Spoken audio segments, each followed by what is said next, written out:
When it comes to animal welfare, you can't fault the SPCA. They rescue animals in trouble, provide medical care, love and shelter, prosecute people who harm animals and educate people who want to look after them. It's all good. But the SPCA's biggest challenge is constantly finding good homes for all the animals they find or rescue. And it's for this reason they've also become experts at marketing themselves. Fair enough. Our next story is based on one of those campaigns, a campaign so original and so striking we couldn't ignore it.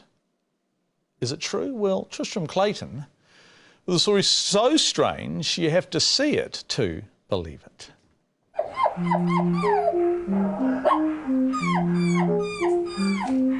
This is a story about the extraordinary intelligence of humankind's closest friend. It begins 2 months ago at the SPCA in South Auckland. This is my team, Rosie, how are you? Marie and Jasmine. Welcome. The man doing the introductions is master animal trainer Mark Vetti. Let's go do it. Cheers. Cool. He's worked with everything from pukeko to deer and has even trained rats. Check it out, ladies. This is the latest thing. Yeah, it's what's that? big screen TV. You'll love it. His current assignment involves dogs. Certainly a good look, and a year old means it should be at the right age to train. It sounds simple until you hear what he's going to get them to do. She's the perfect size for the car, I think, so that no animal's ever driven a car before, so what we're going to do is we're going to do a straight, we're going to head off, you know, so we start the car, get into position, brake on, gear in place, back onto the steering wheel accelerator, take off and hoon along the straight and then stop. Yep, Mark and his team are going to teach 3 dogs how to drive a car. But first things first, the future dog drivers have to be chosen from a 7-strong shortlist of candidates. And so giant schnauzer cross. Yeah. Oh my goodness, somebody needs to adopt that dog. I can't see us only going home with 3, can you? Oh, please. She's a sweetie, but she's too young. But they're all good, I must say. There's not much between any of them.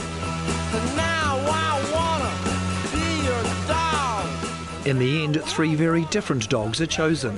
There's Monty, an 18-month-old giant schnauzer who was given to the SPCA by an owner who was unable to control him. The second dog is Ginny, a 1-year-old whippet cross who was rescued from abusive owners. The final dog is Porter, a 10-month-old beardie cross found roaming the streets, an abandoned stray.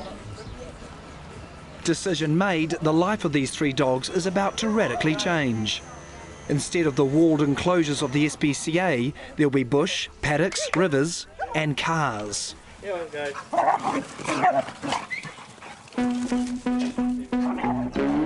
First day, in fact, she was straight on. 7 days later, the dog's training is progressing well.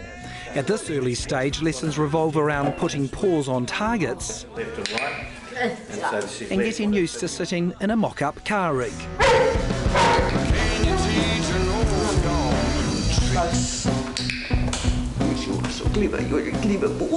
It's a slow process requiring huge patience. Wrong.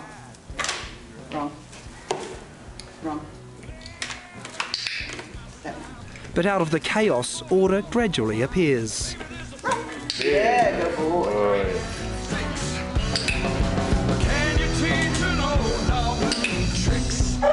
So I think we've got them adjusted, we've got them in a routine. They really love the farm, running around and doing things. 2 weeks of intensive training later, the dogs are beginning to master the basics of driving a car. Porter's gear changes are a thing of beauty. Well, there it is, it's in gear now. And check out his paw position. So he's got a nice driving style with a nice straight back. Ginny's starting to steer, left and right, while Monty is working on both his gear changes and acceleration. Okay, we're off. You're in drive.